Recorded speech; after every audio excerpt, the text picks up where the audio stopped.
Nandyan ka ba ngayon sa sitwasyon na pakiramdam mo parang hindi mo na kaya? Sa trabaho, sa pamilya, sa sunod-sunod na problema.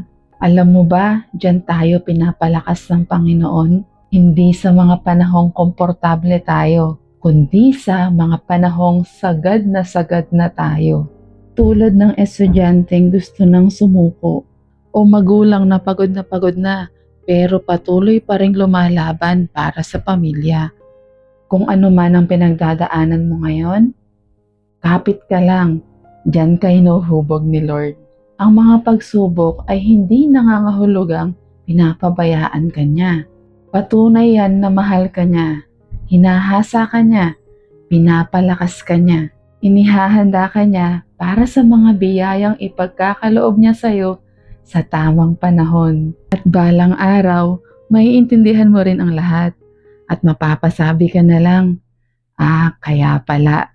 Let us remain faithful to the Lord. He is refining us. He is strengthening us. Tulad ng sinabi ni Apostle Paul, I have fought the good fight. I have finished my course. I have kept the faith.